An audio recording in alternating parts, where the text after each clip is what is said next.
Hello and welcome to Views on News. I am Jawad Tehami. The Finance Minister, Senator Ishaq Dar, has tabled the Finance Supplementary Bill 2023 both in the National Assembly and the Senate. And it is aimed at collecting 170 billion rupees in taxes as agreed with the International Monetary Fund. For that, the Finance Minister proposed some measures which include increase in GST from 17% to 18%, increase in federal excise duty on cigarettes and sugary drinks, increase in federal excise duty on cement from 1.5 rupees per kg to 2 rupees per kg, 10% withholding adjustables, advance income tax on the bills of wedding gatherings. He has also announced to add 40 billion rupees to take from 360 to 400 billion rupees for the Benazir income support program. Earlier, we saw the federal cabinet approved this supplementary bill in a meeting chaired by Prime Minister Shehbaz Sharif, in which Prime Minister Shehbaz Sharif categorically directed not to tax the items of daily use which might have an impact on the poor and the middle class. He also said an austerity package would be adopted at the government level and would be announced soon. Both the Prime Minister and the Finance Minister have criticized the PTI government for its failed economic policies that led to such economic difficulties the current government has to deal with. Now, at the same time, the Prime Minister has also constituted a task force for the economic revival and the stability of the external sector. Another important development happened. International rating agency Fitch has forecast modest economic recovery for the remaining fiscal year 2023. Now, we'll try to understand how the proposed measures by the Finance Minister are going to help in an early release of the IMF tranche of the extended fund facility. For that, we are honored to have been joined in the studio by Mr. Qaiser Sheikh. He is member of the National Assembly from PML-N and Special Assistant to Prime Minister also. Mr. Sheikh, thank you very much for your time at Views on News tonight. We really appreciate that. And we are also honored to have been joined in the studio by Mr. Tuaha Adil. He is Economist associated with Policy Research Institute of Market Economy. Mr. Adil, thank you very much for your time also for being with us on Views on News tonight. We really appreciate that. At the same time, on Skype, we are being joined by Dr. Khaqan. Najeeb is former advisor, Ministry of Finance. Dr. Khaqan, Najeeb, thank you very much for your time, also for being with us on Views on News tonight. We really appreciate that. Let me begin the discussion with you, Mr. Sheikh. Now, these measures, the proposed measures which have been tabled in the form of this finance supplementary bill by the Finance Minister. On the face of it, it apparently seems these are tough measures, but of course it shows the determination of the incumbent government that it will try its utmost to stabilize the country's economy as well as complete the IMF program. Your take regarding that, sir? Bismillah ar-Rahman ar-Rahim. Yes, today's mini budget, which was announced by the Finance Minister today in the National Assembly and the Senate, it was as expected. It was earlier explained about it because we had to complete the IMF program, and then these were the conditionalities of IMF. We are facing a current account deficit and then circular deficit and other fiscal deficit also. So these were the measures, at minimum measures, which we discussed when they were in Pakistan, and then it was being continued. And of course, these are the tough measures, and it will enhance the inflation, no doubt in it. And already our inflation rate is too high. But these were the minimum required conditionalities by the IMF, and we had to fulfill it. And it is in the benefit of economy of Pakistan, because we were facing these two deficits, as I mentioned earlier, and we have to make some balance in these. And without these measures, of course, some other measures like austerity measures the Prime Minister announced for the government and officials. So those measures are also very important, and many more things are to be done, like having some development and some growth in Pakistan economy. That is very important. And I have been emphasizing direct foreign investment. This we have to have ease of doing business and to attract direct foreign investment. Those and some export-led growth. So these are the measures which were very much required. Since long we had to do it, we are not fulfilling our revenues, and there are problems being faced by our economy. Our imports, we cannot fulfill our as reserves are very short, about $2.9 billion remaining reserves in Pakistan. And presently we are facing problems to establish letter of credits by the bank because our banks are not being accepted by the foreign banks to establish letter of credits. And LCs, without establishing LCs, we cannot import raw materials. And of course, the documents which already have been received, that the huge number of containers are lying on port, and those are not being cleared. So that these things have to be finalized and to do these measures as early as possible. But without upfront implementation of these measures, IMF was not giving us that acceptance of $1.1 billion against their program.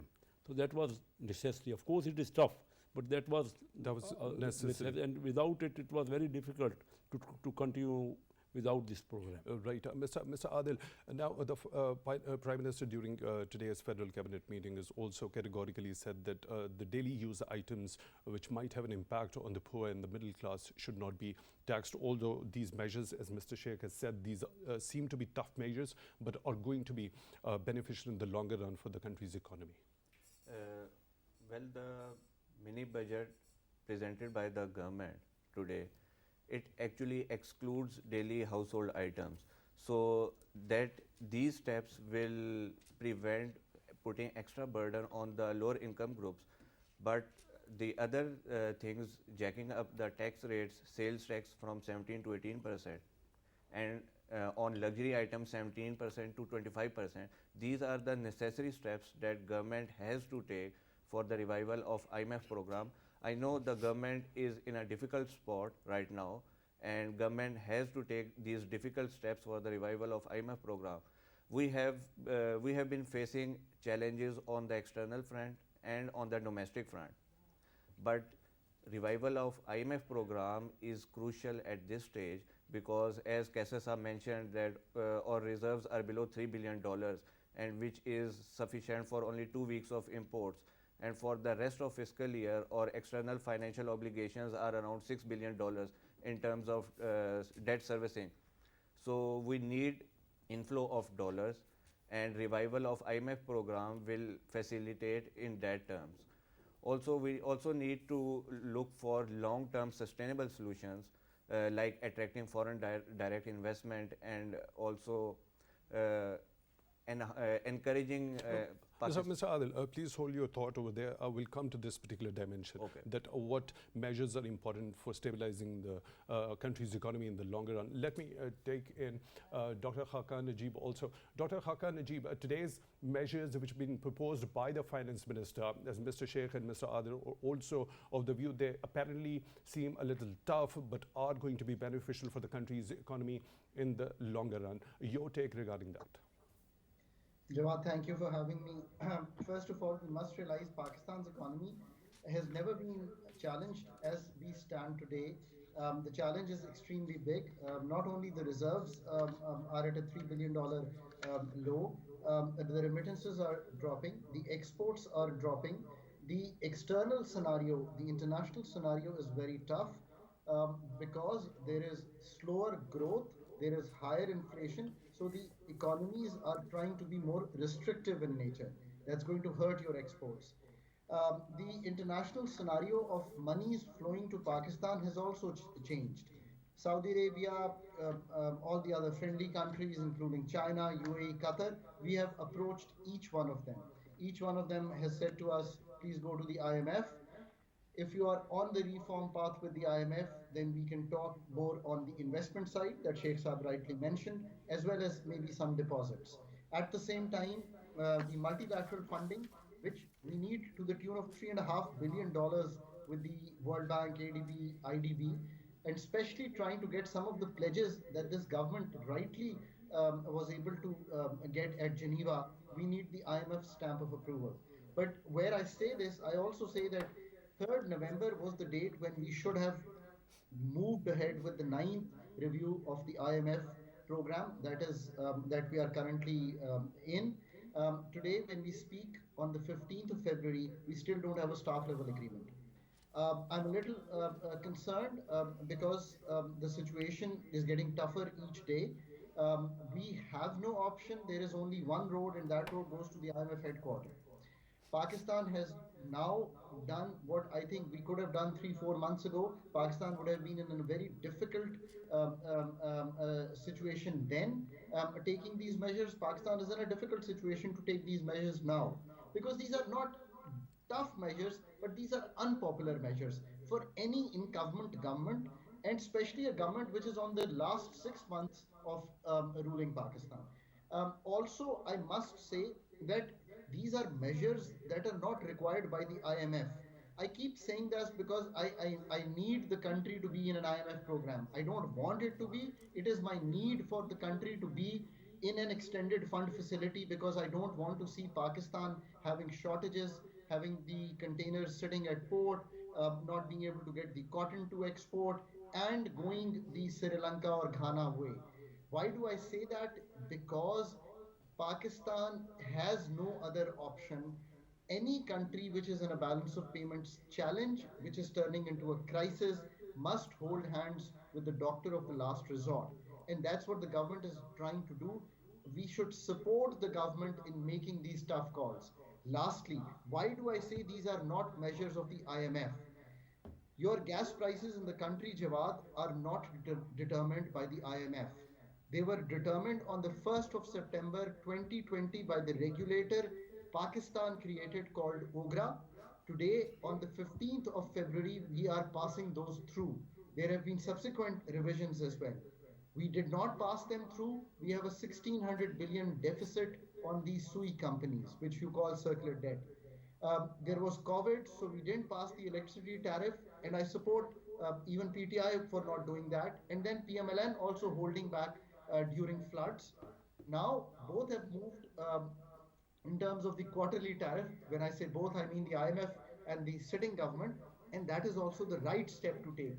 There is a quarterly adjustment sitting, we must move on that. There are some efficiency measures also recommended by the government, we must do that. There is some fiscal deficit that is being increased because we are taking part of circular debt there, and that's why you have 170 billion rupees of measures. For me, these are unpopular, yes, but without them, you will be in the 50s or 60s as Sri Lanka and Ghana are, and I don't want Pakistan to go that way. Right, Dr. Khaqan, what sort of an impact these measures which have been proposed by the finance minister are going to have an impact on inflation specifically? So on the taxation front, I've had a deeper look at all the measures. Besides the 17 to 18% GST, which is a revenue spinner actually, I think we'll get about 50-55 billion in the next 4.5 months. But we've still kept wheat, milk, eggs, fish, vegetable and meat and pulses out of it. So I don't see a major change in the food items. But on all the other items, GST would go up, so there would be an impact.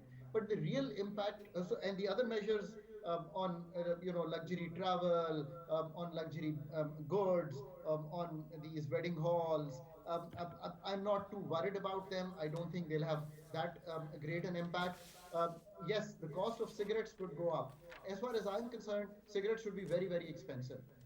We are a nation which gives, not, we've enhanced them because of the PTI's Sehat card, but we are a nation that has been given free medical treatment for a very long time. We were given, then the income support program started with Benazir government and with $25 billion rupees, extended by PML-N to 124, and now the PML-N and PDM have taken it to 400. Whereas we give this money, We don't want people, smoking. In the third world countries, we should get rid of it. So as much as tax goes up on cigarettes, I tend to support it. I'm not a smoker, and I don't want to inhale smoke, and I don't want to pay my taxes for the people who get sick because they smoke. So the substantive part there, and I think that's a health tax. The government has gone ahead with it, and that's fine. I'm also happy to see that the government has increased income support to 400 billion rupees in the money bill that they've brought. Very good. I think they should also make clear what is going to be the flood expenditure. That part is still missing. Maybe Qaiser Saab can highlight it for us. 100 billion have been spent currently. I want to see a doubling of that, and IMF agreeing to that as an adjuster beyond the fiscal. So that's the part I want to see, so that the people who've been hit with the flood, the 33 million people, and the projects that have to come from abroad. And in the next segment, I think there is something much more important to talk about. These are all the measures that we will take. Still, the gross financing gap, the external gap, is actually the elephant in the room, and we can talk about it in our second Right. round. Right, Mr. Sheikh, we saw today Prime Minister and Finance Minister both criticize the previous Pakistan Tehreek-e-Insaf government for its failed economic policies. The Finance Minister has also proposed formation of a commission to ascertain the reasons for the current economic difficulties. How crucial and significant a proposal that particular is? In my opinion, there is no doubt that PTI financial policies were not in the favor of overall Pakistan economic growth. So I have been mentioning, you see, only 2 years before, we have been giving concessional loans to some 100 rich families. 450 billion rupees were given on turf loan by PTI government at almost 0% rate. And that was not worthwhile. You see that neither did any growth in the economy, nor it was feasible. Those machineries which are imported mainly by the textile industries, they are now not in running condition because we don't have sufficient cotton. So that has been wasted. $2 billion, the foreign exchange. Now presently you must acknowledge that only 2.9 billion is the total reserve. So $2 billion we wasted and given on 0%, almost 0%, just service charges by the bank, turf. These were given to 100 families, and that was not worthwhile, that was not feasible. Moreover, there has not been in 4 years of PTI government, there has not been any growth to middle and lower middle income group SMEs. Loans were not given to them.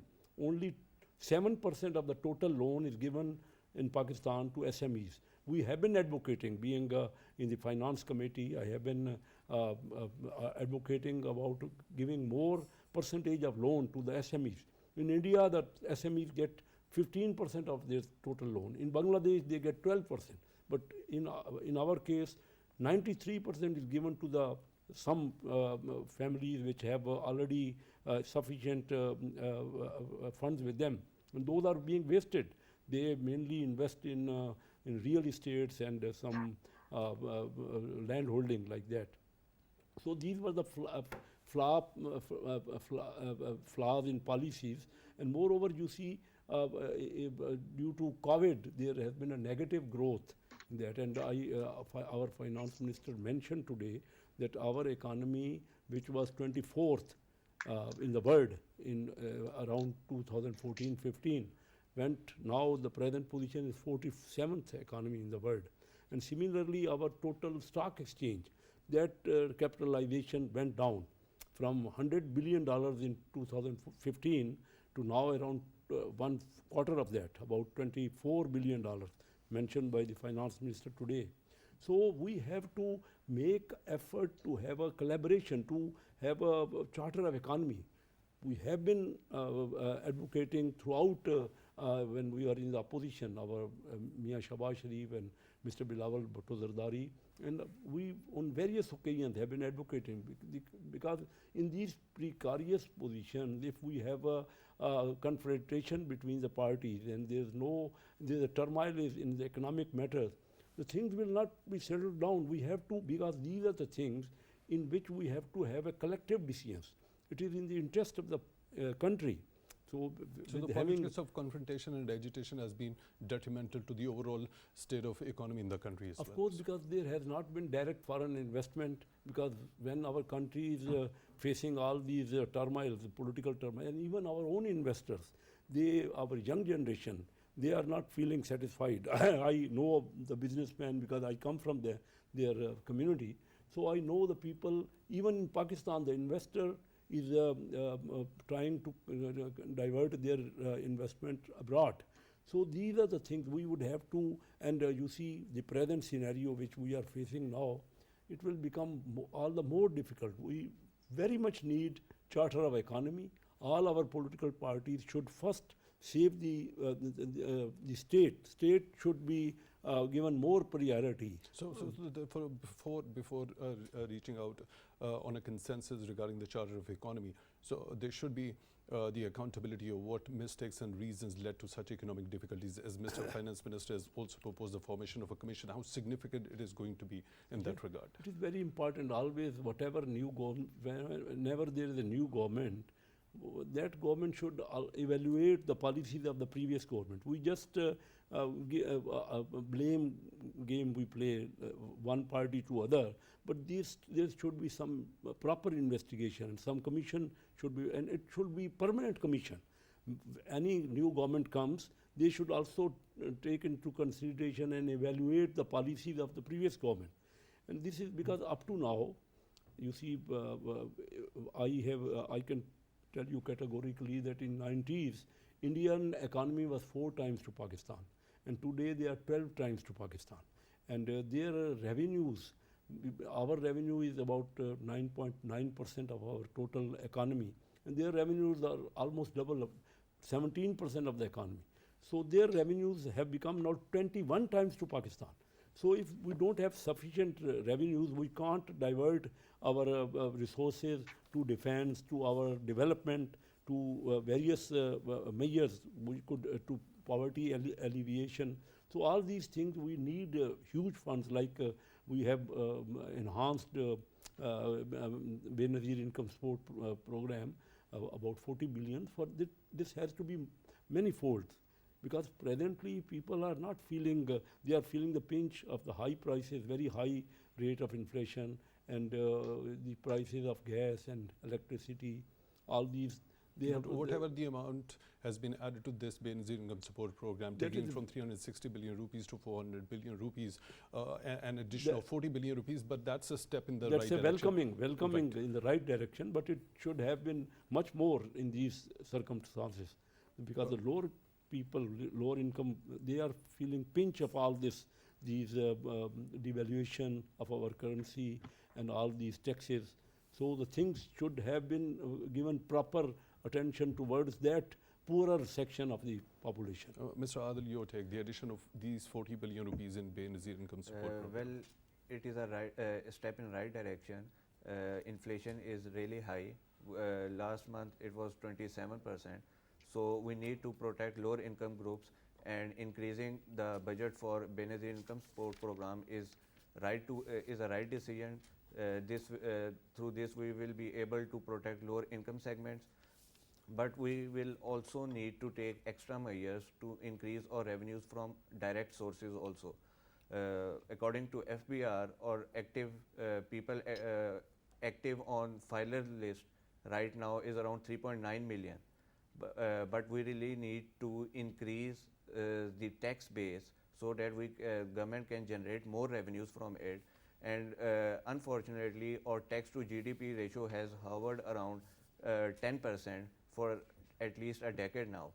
So we need a better strategy to generate more revenue so that government can finance its expenditures and help poor segment of society. So revenue enhancement, I'll come to this point. I'll take your view on this particular thing as well, because there was a formation of a task force for the economic revival by the Prime Minister also. So how to enhance revenue, in what sectors the government or the authorities should actually focus to do something in that dimension. Dr. Khaqan, Najeeb, the formation of a commission, how crucial do you think, or a significant step it could be to ascertain the reasons associated with the current economic difficulties? Jawad, I think Pakistan somehow has become an over-analyzed country. There is one figure that just came up. Let me just give you four figures. And I think now I'm going to write about these four figures almost on a weekly basis so that everyone understands that Pakistan, we don't need to analyze it anymore. Number one figure is that our FBR tax to GDP is 10%, or our overall, it has been 10% for the last 10 years.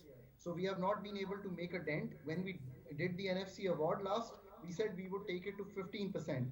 Because we did not take it to 15%, the federal revenues are now in distress. So that's number one. Number two, your investment to GDP is less than 15%. The countries who have done well are investing 30 to 35%. So that's your number two problem. Number three, your exports to GDP is hovering under 10% again for the last many years. And we have not been able to make a dent there as well. And lastly, you have deindustrialized your country. You were 18% of GDP, 2 decades ago. You are down to 12% of GDP. These are four figures which tell you where you stand. All the other things are ramifications. If you don't have industry, because you don't have investment. If you have fiscal deficit, because you don't have beyond 10% of GDP FPR. Now on the FPR also, I mean, it's a government's prerogative to set up as many commissions and committees. Really, if you ask me,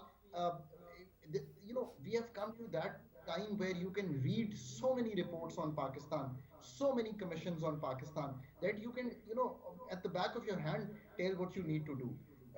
There are two areas. One is policy and one is administration. Both in Pakistan need a reset. If you're going to go beyond the 10% of GDP, both need a reset. So let's think about that reset.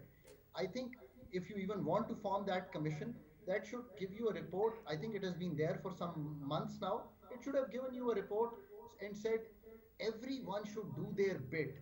These big, I have worked for Pakistan for many, many years. The big things really don't work. It is that, what is the small little thing that we can do? I'll give you an example. I've been a proponent that please, you want to get investment into the right sectors, tax the property sector in Pakistan. When I sat on the table with the current finance minister in 2013, I think, probably 2014, and I said, have a good tax as a capital gains tax on property. We began a 10% capital gains tax on property. Today, even we have not been able to implement a proper capital gains tax. What does that mean? If you hold your property for 5 years, you will pay no capital gains. You buy a plot in a posh locality for 1 crore rupees, sell it at 2 crore rupees after 5 years, pay zero tax. What is there to think about? Go ahead. That is how you tax the rich. Number two, there is no inheritance tax in Pakistan. Why is it that a poor nation, which has 30% poverty, which has 40% stunted children, is unable to have an inheritance or a death tax? Your total agriculture income tax in the country, you will be surprised, is 3 billion rupee collection when it is 23% of the GDP. We collect 7,470 billion, mashallah, from industrialists, from GST, from imports, and from the agriculture community, we collect 3 billion rupees. If it's a provincial subject, the provinces should move and go and collect that. What I'm trying to tell you is the solutions are now almost evident to everyone. It is the ability to do that reset which seems to be missing. And that really never comes with commissions. I have seen 3 pension commissions. 3. And your pension bill today is 500 billion rupees. When I I started talking about it 6 years ago, it was 250 billion rupees. This is the severity of the challenge we hold, and it is for us to correct.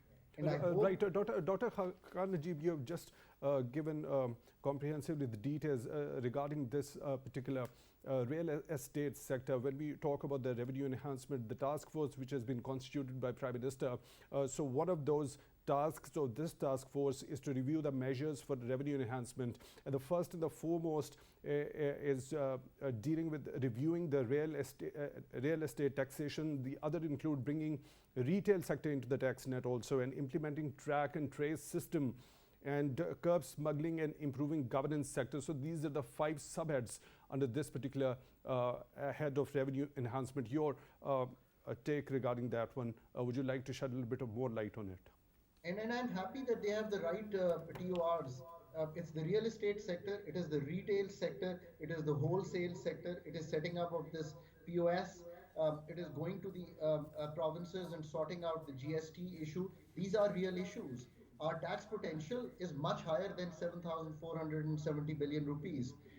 And that is how you get rid of foreign savings or foreign debt, if you enhance all these things. But at the same time, what is completely necessary is that automation, computerization, and digitization. We have that comes under the ambit of implementing the track and trace system. Is that so? That is true. That is true. It very much does, and track and trace is a very good system on, especially on tobacco, especially on sugar. It's an excellent system. I remember the team visiting many years ago Turkey for that, and I hope we can do that. Curb smuggling. That is how you bring the informal economy into the formal sector. So these are all good steps, and that's why I say go ahead and do these things. I mean, you can do charters of economy on the macro level, but it is the micro granular level work which, like we are discussing, that we must move ahead with. Right, Mr. Sheikh, your take regarding this revenue enhancement and the task force that has been constituted by the Prime Minister, the things I have already mentioned, and Dr. Khaqan Najeeb has shed light in quite in detail, and especially when we talk about this real estate taxations, how the government plans to get the revenue from this particular area. There is a huge potential to get more revenues from all these sectors. From the real estate, you see, we have been working, we had worked on this direction when during 2015 to 18, when I was the chairman of the Standing Committee Finance. You see, the property prices which were being transferred, for example, in DHA Karachi, the value of the plot was only 1 million rupees for 1,000 yard plot. Actually, the price was almost 100 million rupees. So we mentioned that how can this be? Because all the people who are getting ill-gotten money, the corrupt amount of money, they were dumping in the real estate. So that is the 2 types of problems for Pakistan. One, that we are not getting the revenues, and the others, all corruption is being evaded with this. So real estate, we should come forward with the FBR values. That should be the real values. We should own, and all these values should be payments by the check and official payments. So that is one very important. Huge amount of taxes can be collected if we adopt corrective measures. But I tell you that all people of vested interest, they are involved in it. So until and unless we decide about this commission, that should find out the way. These are various measures. We can have much more revenues. You see, I gave you example of India. They are getting double GDP percentage than us. So then again, this retail sector, we are not able to impose taxes on retail sector. So how important implementing a track and trace system in this regard is going to be? I think it should be implemented.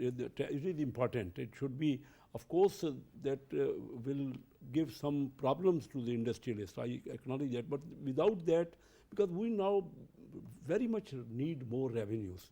And you see, this system should be definitely adopted. At present, you see the rate of sale tax, what is there, the industrialists or importer, they impose the full percentage on their product, on their cost. But they are not, the government is not getting the whole of that revenue.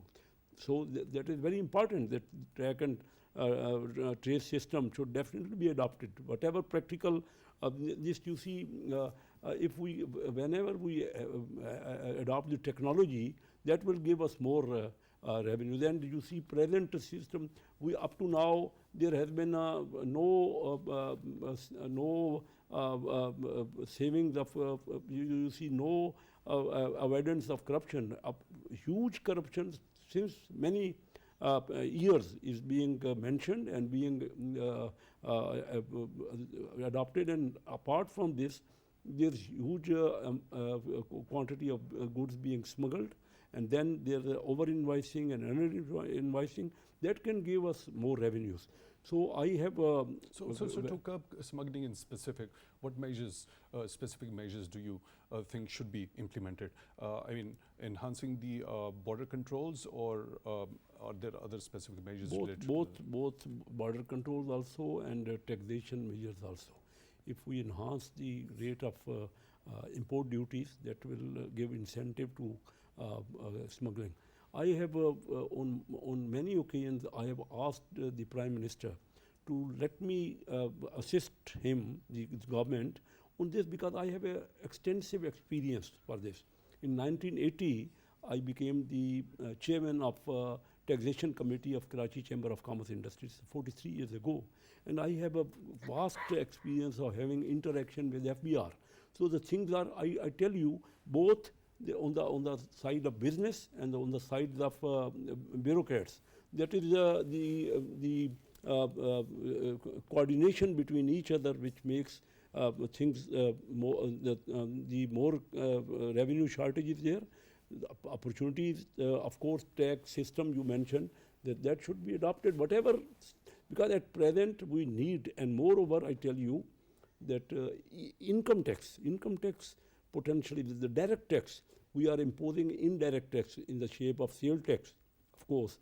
That is a tax which is, the incidence of that tax goes to the common people. But the direct tax, there's the opportunity there. Up to now, I feel that there's a lot of avoidance in taxation on the rich people. Of course, the rates are there. There has been always mentioning that more and more people should come into the tax net. Of course, that I agree. But even the people who are in the tax net, I also believe that there is huge potential of taxation also there. They are also avoiding taxes. And that is with the coordination of both the tax collectors and the tax-paying people. Right. So all these measures should be adopted if we need, and we need, without our taxation, I think we cannot fulfill, because at present, more than 50% of our total revenues goes to service of our loans. So it's a huge percentage. Right. 5,000 billion of rupees is now has become only service of loans, and that will increase because we need more loans now. And until and unless our revenues are increased, we have no other option to have a growth in our economy. That was increased to 43%, if I am not wrong, during the last year's budget.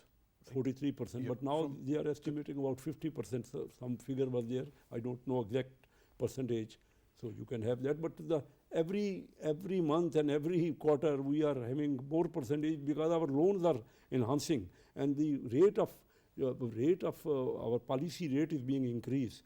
So that's multiplying that percentage. Present our policy rate has become 17%, and there is a chance that it can increase more. So our domestic loan, all that loan, we have to pay more to service that loan. Mr. Adil, now there is a Revenue Mobilization Reforms Commission that is already working on the tax regime. The things which we've already discussed during the discussion, what possible suggestions or measures would you suggest the authorities should take to enhance the revenue base? Well, Dr. Khaqan rightly pointed out the problems in our taxation system.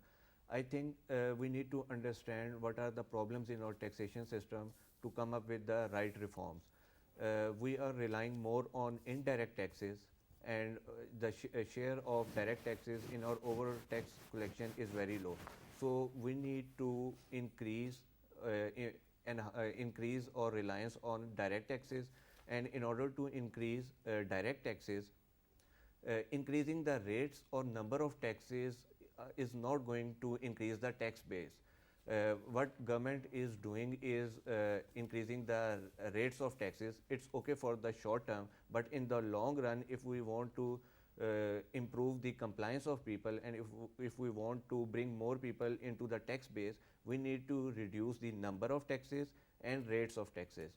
Secondly, another problem is the tax expenditure. Last year, tax expenditure was around 1.5 trillion. So we are giving tax exemptions to the people, and on the other hand, government is facing fiscal deficit, huge pressure on public finance. So we need to reduce, minimize, reduce, eliminate exemptions given to different sectors of the economy, to different stakeholders. And secondly, we need to reduce our reliance on the indirect sources, because right now our indirect revenues are low because we restricted our imports to bring down current account deficit.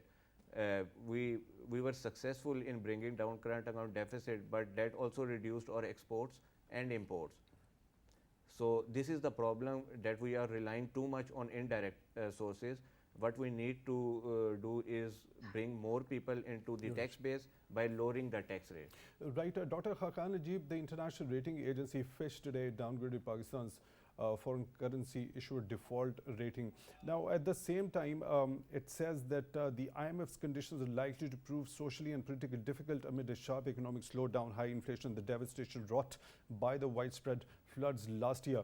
But then at the same time, there is some good news. It has also forecast the modest recovery during the remaining fiscal year.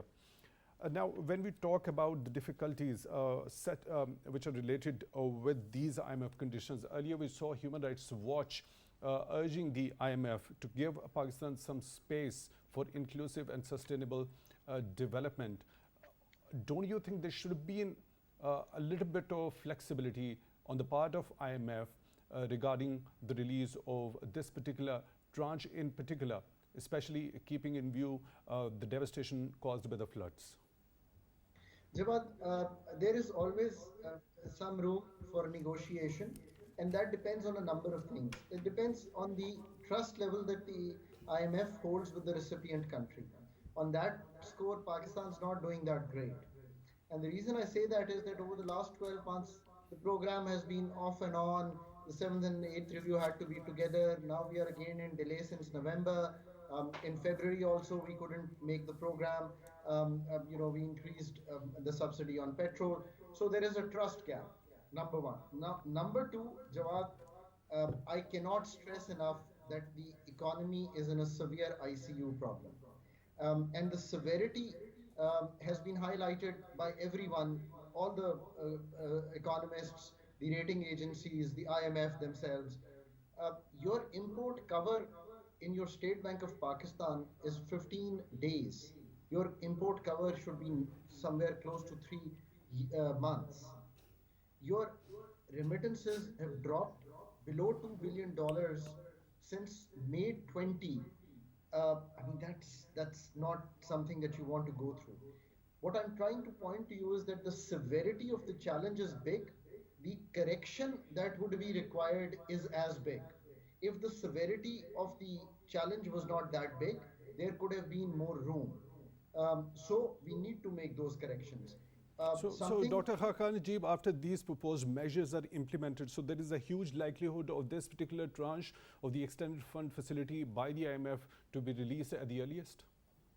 So Jawad, that's $1 million question. So let me share with you how I think this will play out.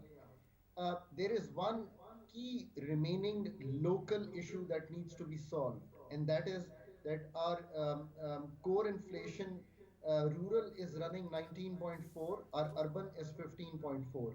I think some adjustment on the monetary policy of 17% would need to be made. Now, even if you make that happen, to reach the staff level agreement after laying of the finance bill today, there is one issue that I think is very difficult for both the IMF and for Pakistan. And that pertains to the amount of dollar inflows that we are likely to see till June 2023. I think certainty on that is being ascertained by the fund with our friendly countries, if not in writing, in a firm commitment. That Right. means Chinese money, UAE money, because remember, we will need to go much beyond the fund $2.5 billion to replenish our reserves. Right, Dr. Khaqan, Najeeb, former advisor, Ministry of Finance, thank you very much for joining on Skype at PD World. We really appreciate that. And we were joined in the studio by Mr. Qaiser, Sheikh, member of the National Assembly, belongs to PML-N, and Special Assistant to Prime Minister, Mr. Sheikh. Thank you very much for your time, also for being with us on Views on News tonight.